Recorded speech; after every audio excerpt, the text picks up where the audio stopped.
Good afternoon, everybody. It's Tony the Trainer here, along with Ricky Parker. And we're from the Southwood Division, and we're going to give you a few tips on how to restring a bumphead weed eater. First thing first is, whenever you're coming up to a weed eater that's a bumphead, and it doesn't have any string on it, you want to get up to it, and you want to press that button and that button. As you can see, there's a push-in button right there, and then here's a push-in button right there. All you do is simply pressing those two buttons at the same time. Pull it off. 1,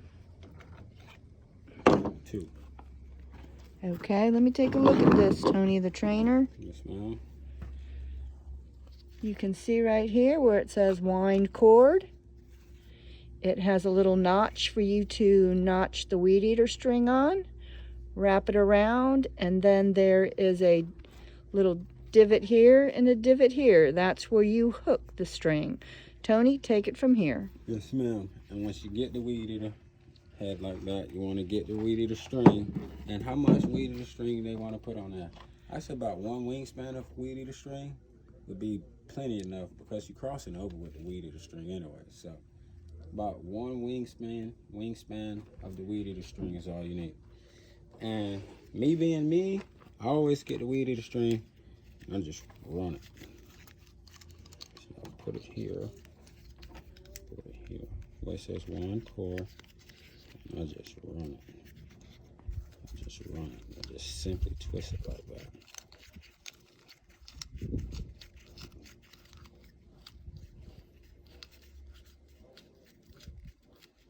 I'm going to run it all the way until the ends are kind of getting short. Just like that. And then once you get it here, me being me, you stick it in that groove, catch that one. Then I come back and stick it in that groove, and I catch that one. Okay, very good, Tony the Trainer. Yes, ma'am. Drop it back in there and let's see how it works. And then once you have that piece connected, you also want to go back to the main part of the head, drop it in there. Me, I always drop it in there, pop that, put it in. Pop that, put it in.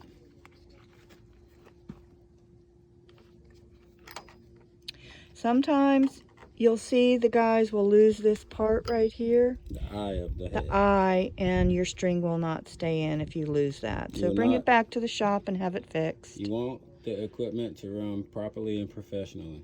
Without those eyes, it won't run properly, and you won't be doing no professional job.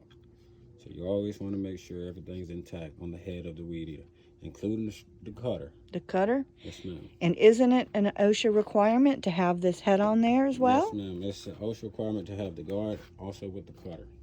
You could get fined for that, couldn't we, Tony? You could also get fined for it, and the reason why we have the guard on is to prevent missiles from being thrown at any pedestrian or any cars.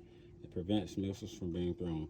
The purpose of the cutter is whenever you release the string, it automatically cuts off in a certain amount of string. To the right length. To the right length. You don't want the string to be too long, because it'll just run into the guard and it won't spin correctly.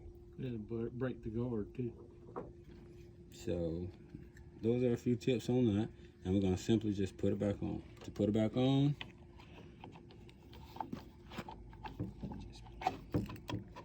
press in on both sides of the head like we showed you earlier how to remove it. Press in on both heads, that head and that side. And that's how you simply restring a bumphead weed eater. Thank you, Tony the Trainer. And Ricky Parker the Mechanic.